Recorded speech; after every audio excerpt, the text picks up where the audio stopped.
Entonces, hablando de anemias, ya llegaron todos, ya que una. Sí. Bueno, ¿tú crees que la anemia es una enfermedad? Ajá. Muy bien. Hola. ¿Cómo estáis? ¿Todo bien? Ajá, ¿por qué no lo es?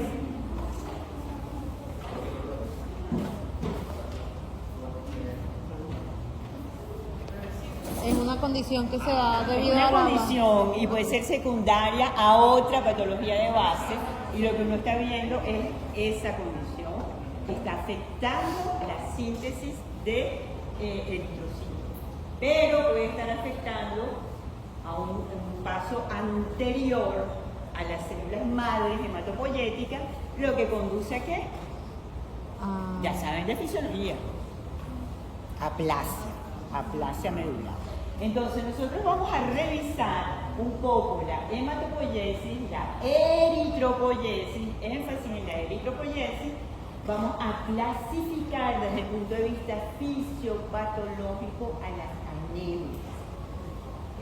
Y eso nos va a llevar a una forma muy fácil y didáctica de ubicar la condición.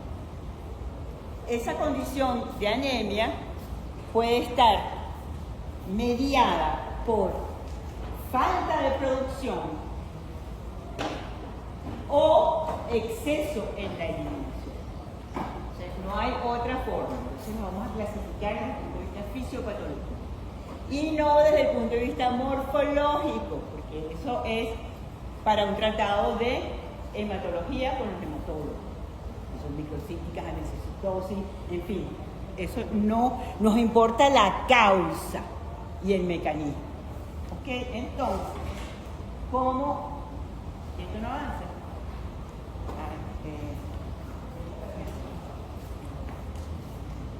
Aquí es aquí y aquí, ajá.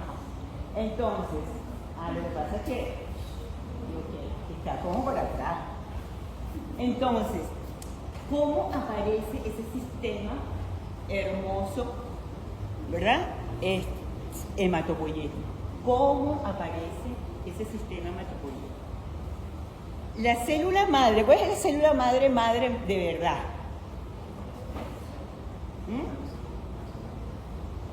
¿Cuál será? Estas no son madre. Estas son madres. O sea, el blastocito es el que puede después generar todos los tipos celulares. Aquí ya estamos en el saco vitelino y el embrión de información. En ese saco vitelino va a haber el primer linaje, fíjense, endotelial especializado para generar células sanguíneas en el embrión.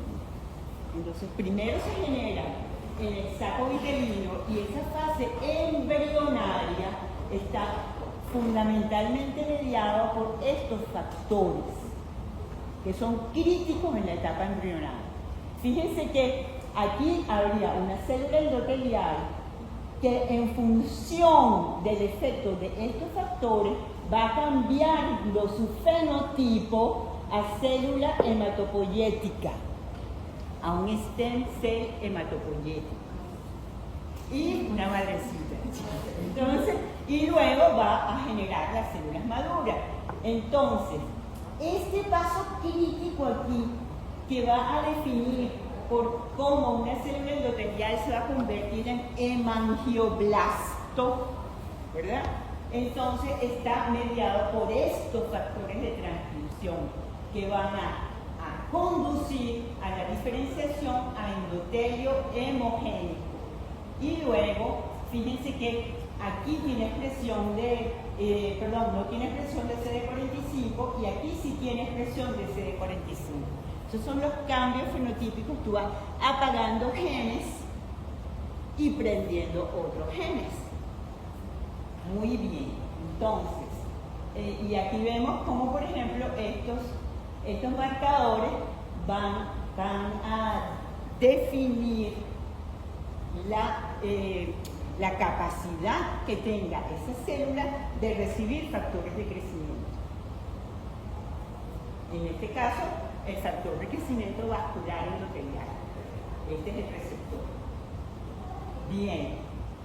Entonces, fíjense, aquí estamos ya en el embrión, en el embrión, y entonces estaríamos aquí en esta zona donde es muy transitorio, es muy rápido la producción de células hematopoyéticas, que luego van a migrar ¿a dónde? Al hígado, ¿verdad?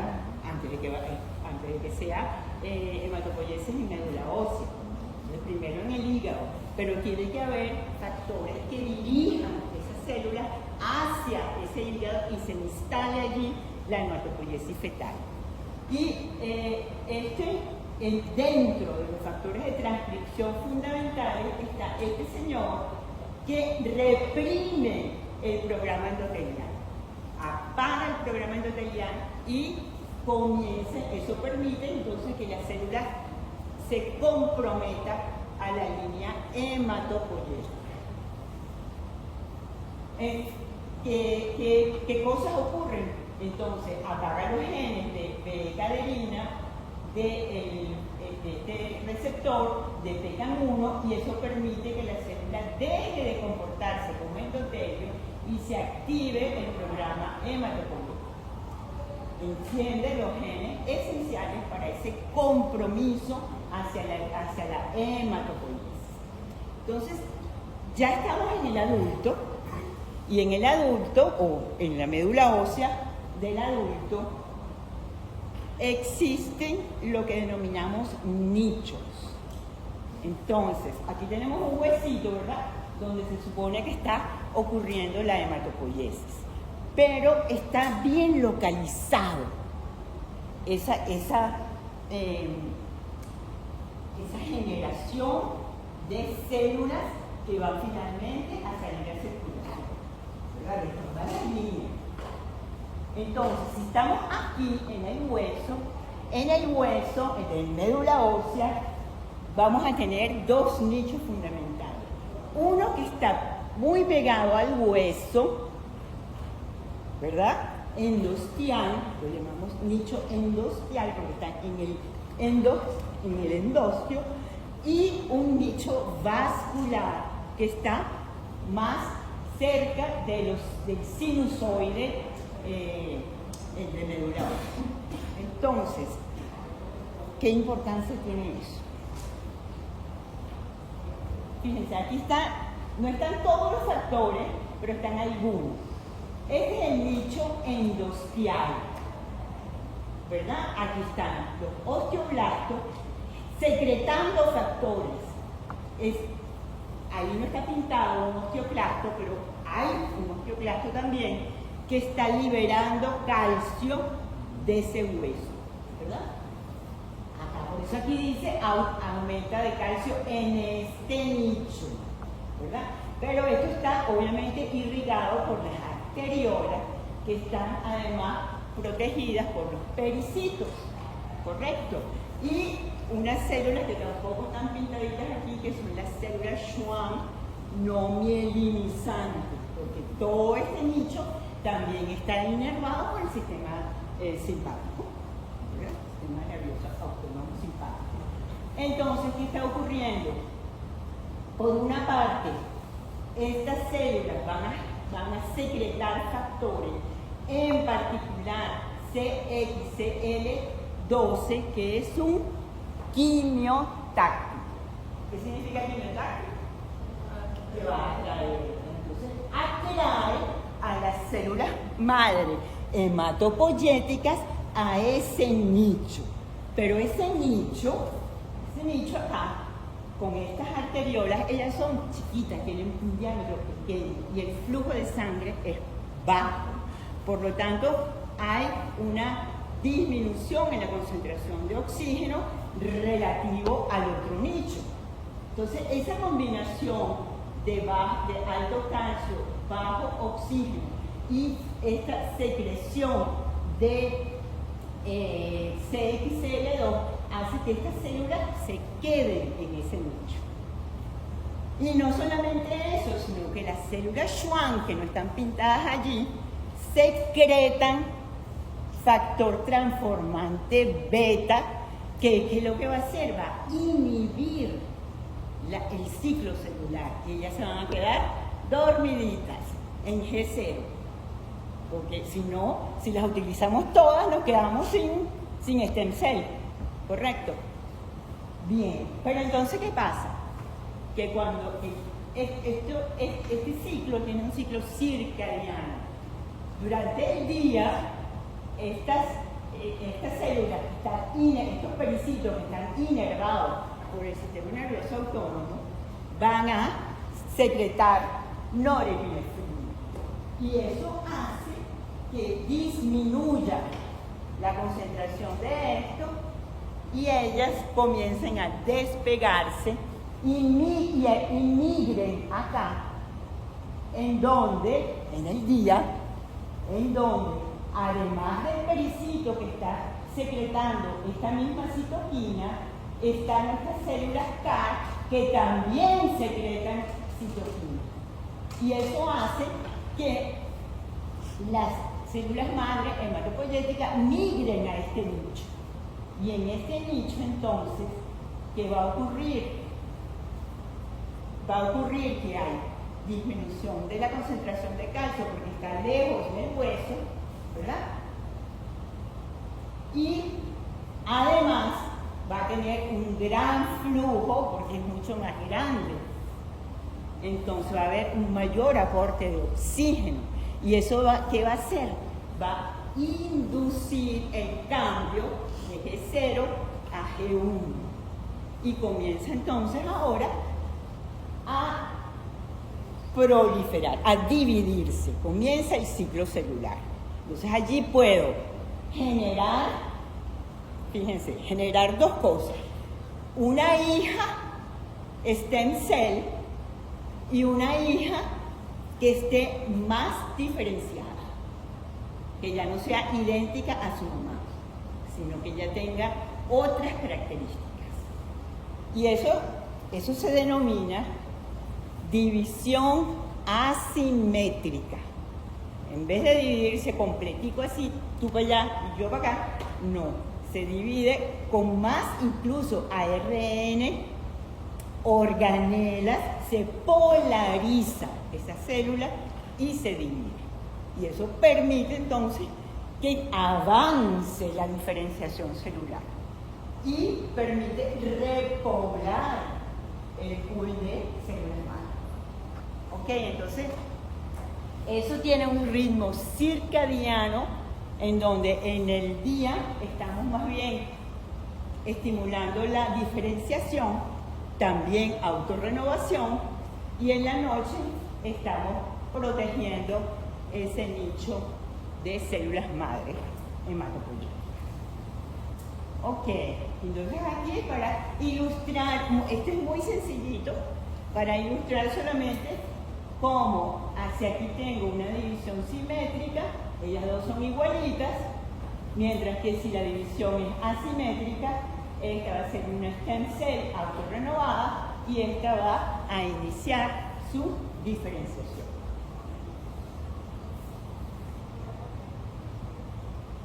Entonces, aquí en esta lámina, fíjense que pongo, aquí estarían las células madre, el proceso de autorrenovación con división asimétrica y no solamente...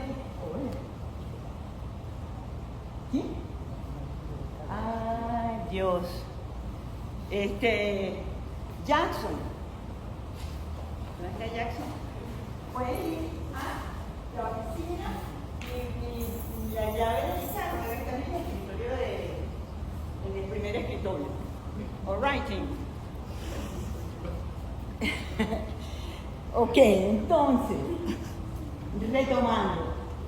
Entonces, vimos cómo esos factores de quimiosina, factor transformante beta, van a modular si se va a autorrenovación, si se queda en G0 o si se queda o si pasa a G1 y en qué nicho está. Bueno, no solamente ellos, sino que también entra en ese escenario la timosina B4, que estimula no solamente la autorrenovación, sino que también estimula la angiogénesis.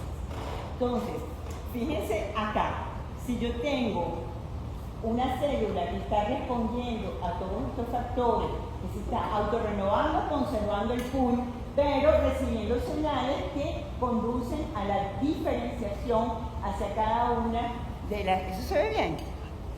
Yo lo hago, eso. Ustedes son mis ojos. ¿Ah? No, la imagen está...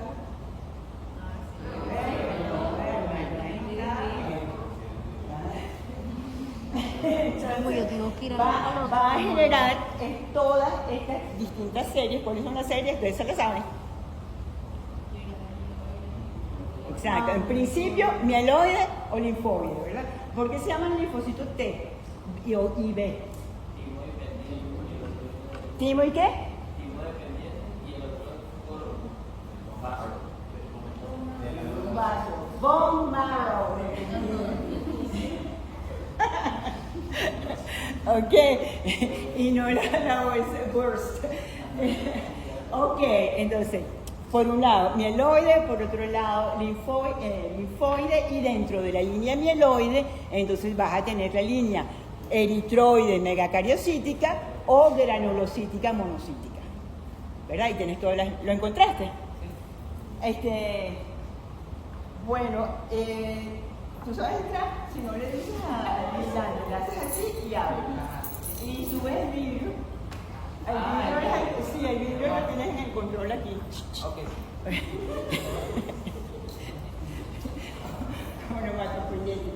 Ok, entonces, no nos vamos a ir en todo esto, pero aquí tienen los puntos clave de las unidades formadoras de colonia, porque lo vamos a ver en una que es más chiquita, más sencilla.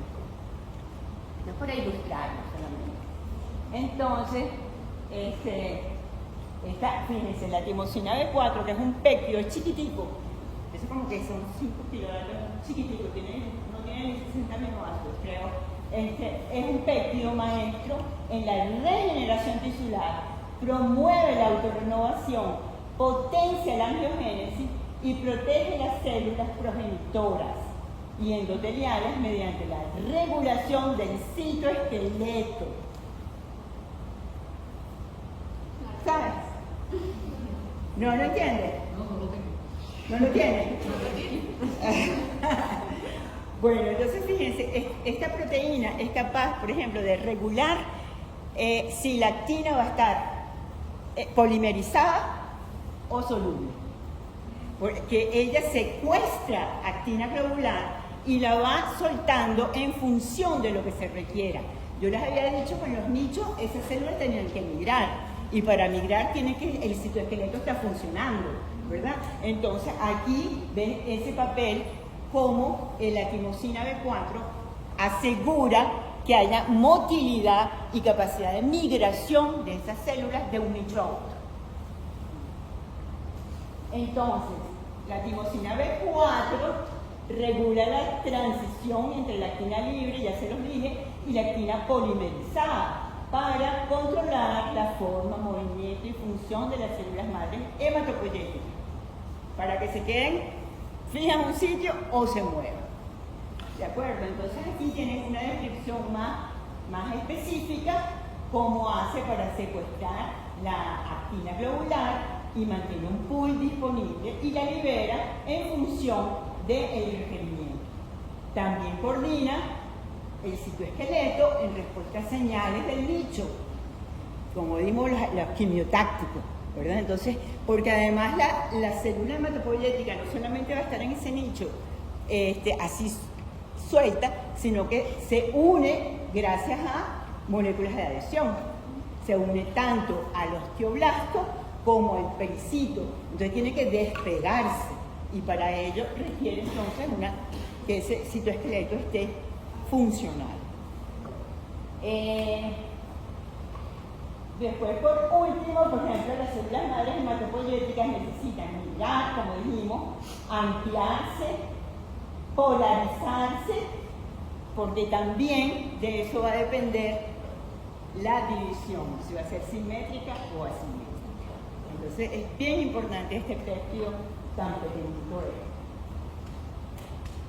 Ahora, esto es una regalía musical, ¿no? Porque, o sea, simplemente para estimular su interés por la biología molecular y la biología celular, porque ustedes se van a encontrar con esto. ¿Ves?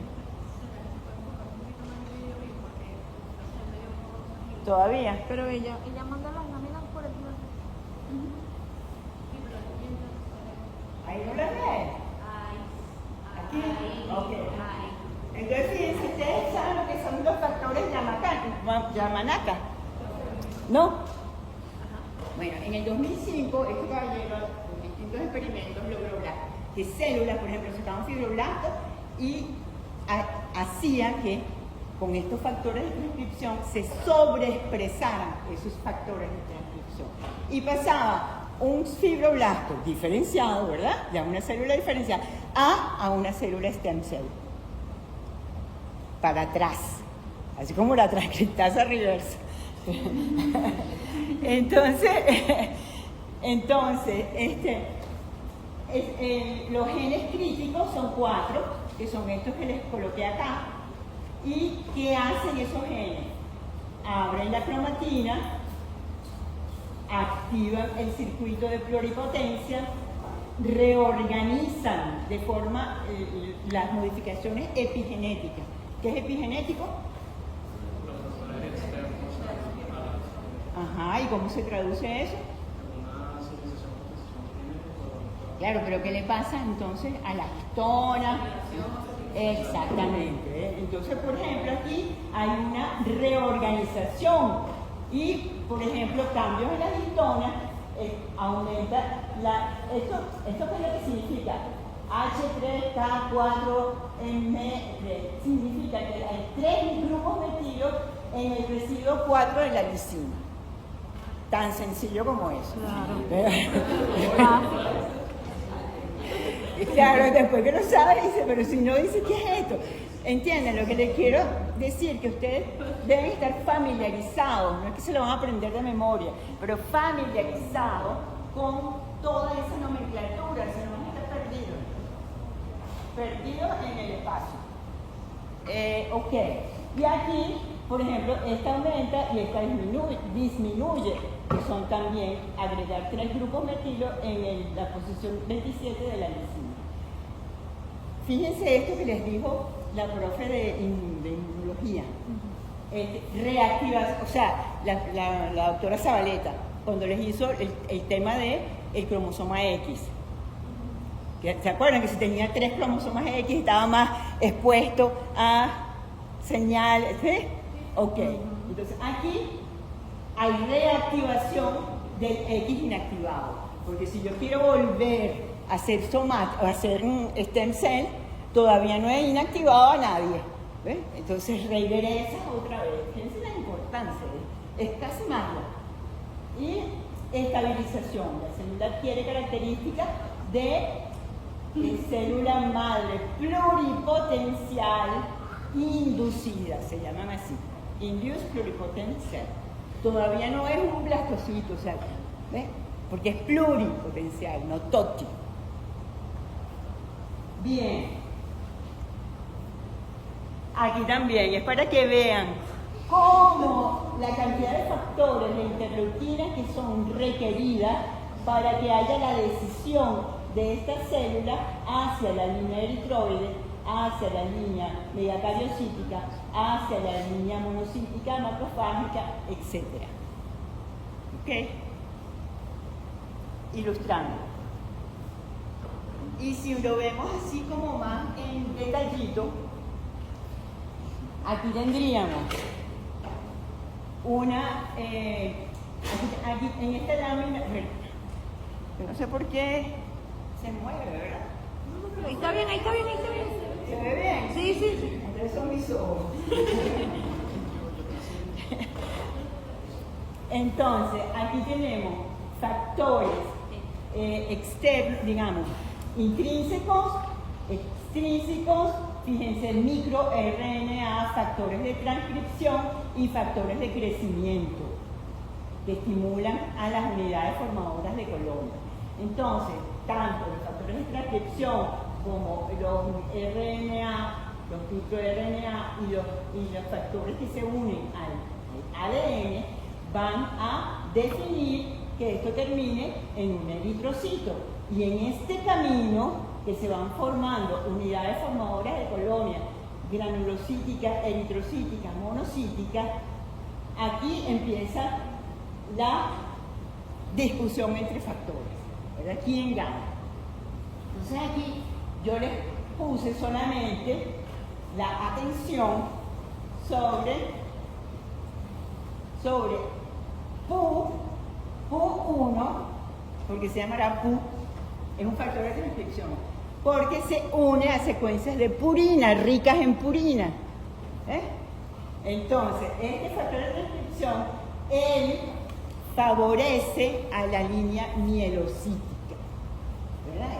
Esa es una de sus características. Mientras que este factor de transcripción, GATA2, porque se llamará gata y no perro, porque del mismo modo, factor de transcripción se va a unir a secuencias que están ricas en guanina, adenina, tirina.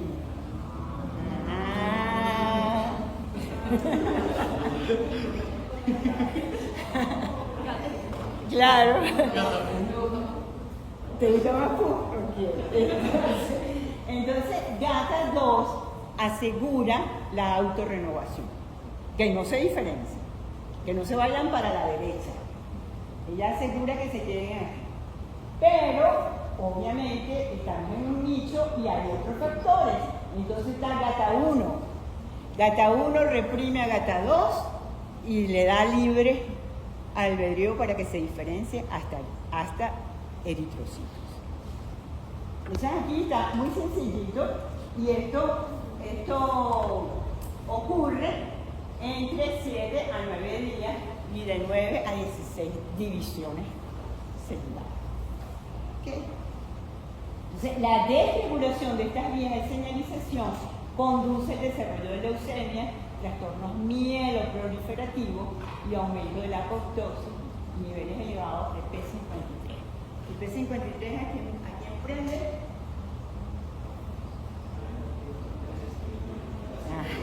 ¿A quién prende el árbol? La síntesis de vesinas. Pero también puede prender a la apoptosis. ¿Ok? Entonces, otro truco también es qué velocidad se le mete al ciclo celular. Entonces, aquí vemos una línea mieloide o grande, que no se ha diferenciado, que entra en fase en ciclo celular, pero si aumenta la velocidad del ciclo, se favorece la diferenciación hacia progenitores eritroides. Y después, en un pasito más adelante, ya comunidades formadoras de colonia eritroide, cuando disminuyo el tamaño de la fase S, se va a regular de manera positiva ciertas proteínas, entre ellas la CD71, que no es nada menos y nada más que el receptor para transferrina. ¿Y qué hace la transferrina? Exactamente. Entonces asegura que vaya a haber síntesis de hemoglobina. Y disminuye otros marcadores y disminuye PU1. Porque ya se va a hacer un marcador. Ok, ¿vamos bien? Bien, entonces acá simplemente una laminita para ver cómo esta célula madre hematopoyética va a través de sus divisiones a convertirse en un eritrocito. Ajá, otro factor fundamental que también se les habló, y en este caso se les habló vinculado a cáncer, en la clase de inmunología, que es el factor de hipoxia inducible. ¿De acuerdan? ¿De acuerdan? El factor de hipoxia inducible. El factor de hipoxia inducible son dos subunidades. Una subunidad alfa, subunidad beta. La subunidad alfa, que está en el citosol, ¿verdad? Ella se sintetiza, la subunidad, pero si hay suficiente oxígeno, entonces se hidroxila. Prolil hidroxilasa, ¿eso qué les recuerda? ¿Ah? ¿Cómo? Alcoholágeno, muy bien. Prolil hidroxilasa, lisil hidroxilasa. Entonces se hidroxila en la prolina y eso es una marca para irse a el proteosoma y sea degradada. Porque no se refiere, estamos en normosa. En el caso contrario, entonces ella entra al núcleo a encontrarse con su subunidad beta, se ensambla la unidad alfa-beta y ahora sí puede llegar al ADN y regular la transcripción de distintos genes. Entre ellos, no solamente eritropoyetina, que es el primero que uno pensaría, ¿verdad?, sino el factor de crecimiento vascular endotelial, ferroportina, el factor de crecimiento plaquetario, derivado de las plaquetas, un transportador de glucosa, GLUT1, eritropoyetina, por supuesto, transferrina, receptor de la transferrina e incluso la sintasa inducible de óxido nítrico. Y fíjense que aquí hay varios estímulos, como es el estrés oxidativo, que hace que se prenda, dada la condición de hipoxia, y se estimule entonces la entrada de la subunidad alfa para que se ensamble y se pueda transcribir los genes implicados. Bueno, esta es otra laminita igual, que vemos que aquí podemos llegar a la inducción de HIF a través de distintos receptores, lo cual quiere decir que no solamente la hipoxia, y por eso en las células metastásicas, las células cancerosas, su estrategia es inducir esto para que genere angiogénesis y le lleguen nutrientes. Entonces, no solamente porque haya, y además de que, como les explicó la profe, en el centro del tumor va a haber un ambiente hipóxico que va a estimular entonces que se desencadene todo esto. Así como ya vimos en los nichos, en el endosteal hay menor cantidad de oxígeno que hace que eso se quede ahí en G0, mientras que en el vascular hay más, y eso conduce a que haya más bien actividad. Y esto es bueno para recordarles las células del estroma, o sea que en la médula ósea no es solamente requiere, obviamente, tanto de sus células madre hematopoyéticas, ¿verdad?, como de las células, entre comillas, accesorias. Pero si no hay células del estroma, como las que ya mencionamos, por ejemplo, llega inervación del sistema nervioso, hay células guiales que producen activamente factores de crecimiento, las células del osteoblasto, aquí no están los osteoclastos, los adipocitos, las células SEM que expresan SXL2, así como la Schwann, que también, y el pericito, y las células CART, que también expresan CXL2. Y por supuesto están las células endoteliales también produciendo angiopoietina, factores quimiotácticos y factores estimulantes de colonia de las células madres hematopoyéticas y también produciendo angiopoietina y factores estimulantes de colonia. Entonces todo ello va a asegurar que esta célula madre pueda bien autorrenovarse o bien diferenciarse. Entonces ya aquí ya las veríamos en un frotis de sangre periférica. Obviamente que, ¿cuál es la mayoría de las células sanguíneas? Los eritrocitos, ok. ¿Y cuánto viven los eritrocitos? En general, cuando somos en la etapa fetal y en la etapa, en la infancia duran menos. Pero ya en el adulto se duran 120. Ok, ¿y los blancos cuánto duran? ¿Un granulocito cuánto dura? ¿En sangre periférica? ¿Ah? No oímos. ¿Cuánto dura? 8, 10 horas. ¿Y una plaqueta? Más o menos. ¿Estamos bien? Ok. Entonces, ¿cómo ocurre entonces esa síntesis de hemoglobina? Ya entrando, ¿no se acuerdan? Fisiología. Bueno, por supuesto que vamos a pasar de switches desde la hemoglobina fetal y embrionaria, que está codificada en el cromosoma 16 la expresión de estas cadenas, en el cromosoma 11 la expresión de estas cadenas, y luego en la vida adulta, bueno, todavía en la embrionaria va a haber fundamentalmente la hemoglobina denominada Gobert 2 o Horner, y hemoglobina fetal, que la seguimos sintetizando incluso en la vida adulta.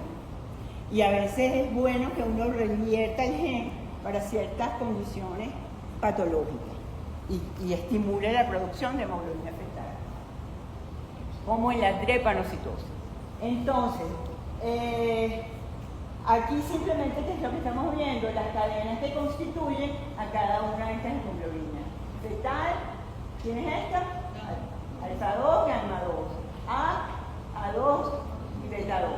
Y A2, A2, delta 2. ¿Cuál es la más frecuente de esas tres? ¿La del medio? ¿O esta? ¿Y la beta talasemia? ¿Por qué será tan frecuente?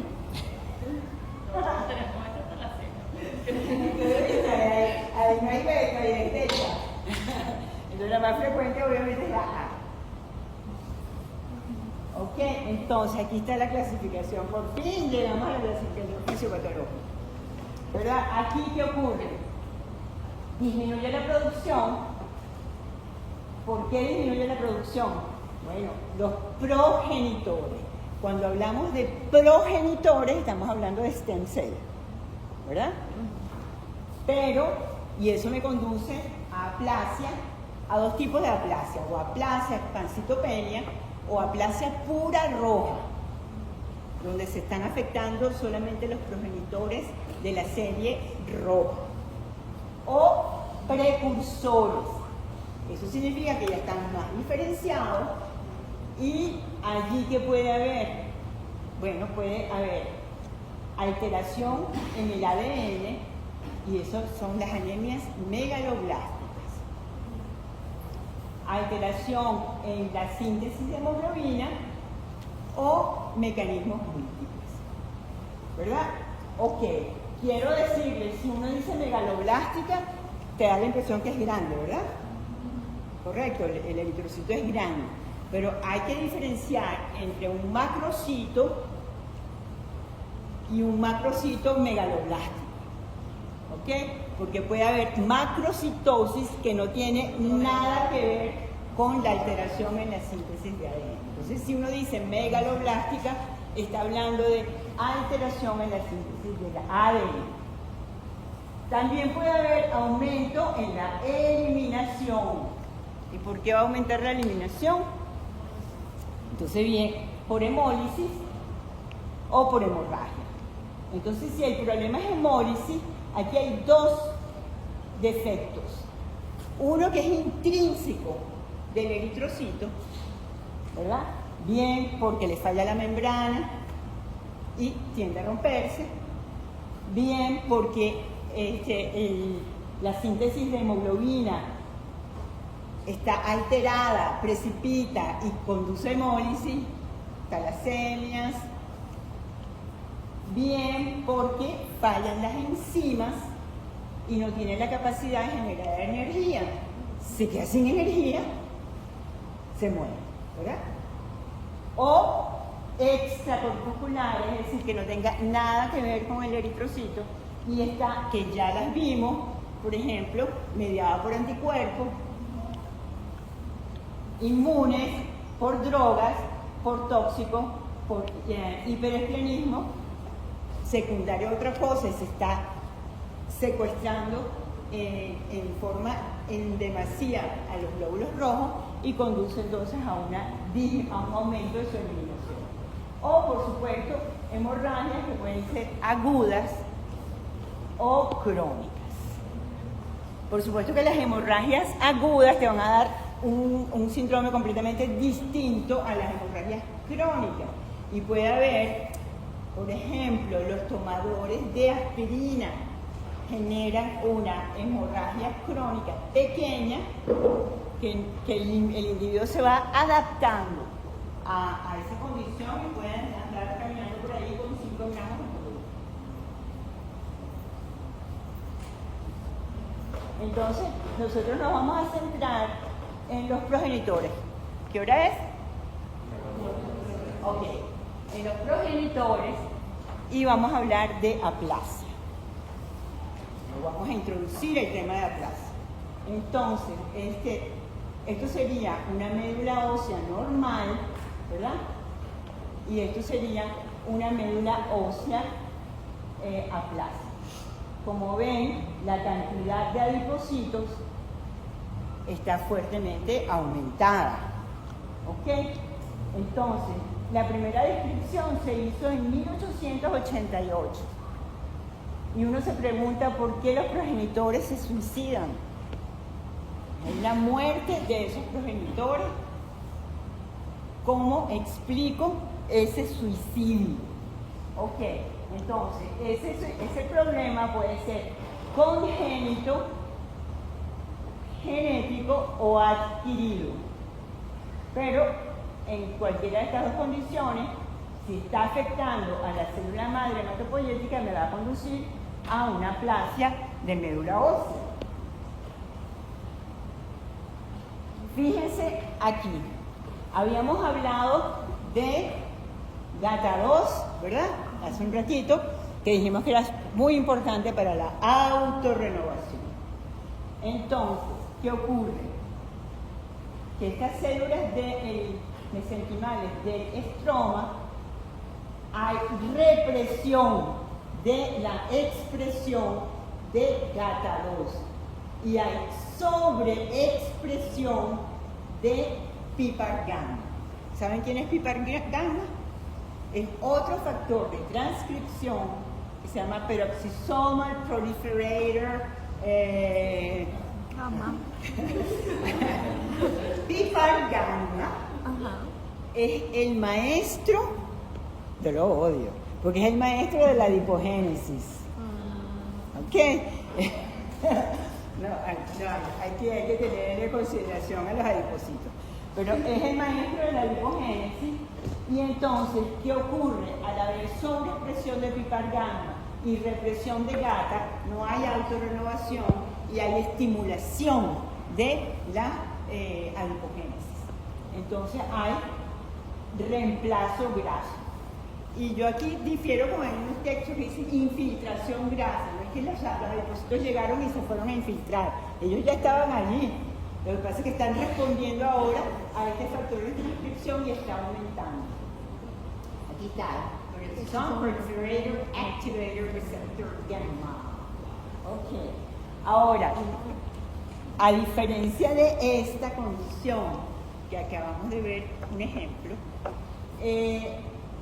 También existe otra condición que se llama mielofibrosis, en donde ya la médula lo que está es llena de tejido fibrótico y no funciona. Y eso se ocurre porque hay un clon de células madres hematopoyéticas que producen factor de crecimiento derivado de plaquetas, factor transformante beta, factor de crecimiento epidermal, factor de crecimiento fibroblástico. Y el resultado es proliferación de fibroblastos y fibrosis. Y esta alteración está relacionada con mutaciones en GATA1, mientras que esta en GATA2, y sobreexpresión de PIPA. Ahora bien, aquí hay fibrosis de esta médula. ¿Por qué yo no llamo a esto aplasia? Porque tampoco hay, ¿verdad? Pero no se llama aplasia, se llama mielofibrosis. Porque aquí hay hematopoiesis extramedular. Mientras que en la aplasia no. No hay hematopoiesis en ningún lado. Entonces aquí de algún modo han logrado migrar algunas células madre antes de morir y hacer hematopoiesis extramedular. Se pusieron de acuerdo con la timosina B4, así se le dice. Y entonces aquí simplemente para ilustrar, por ejemplo, esto se llama ferrocinética. Claro, ya esto prácticamente no se hace, pero ilustra bien cómo es la dinámica del hierro en el organismo. Entonces yo te saco la sangre, te meto un hierro 59, te vuelvo a meter ese hierro 59 y veo cómo desaparece en el tiempo. Entonces, en un sujeto normal, la primera incorporación de la radiactividad va a estar en médula ósea y va a haber muy poca en vaso y corazón, ¿verdad? Pero luego esto se invierte porque ya hubo producción y salieron todas las células que se han diferenciado hacia circulación. Y aquí veo cómo baja en médula ósea y aumenta entonces en hígado corazón.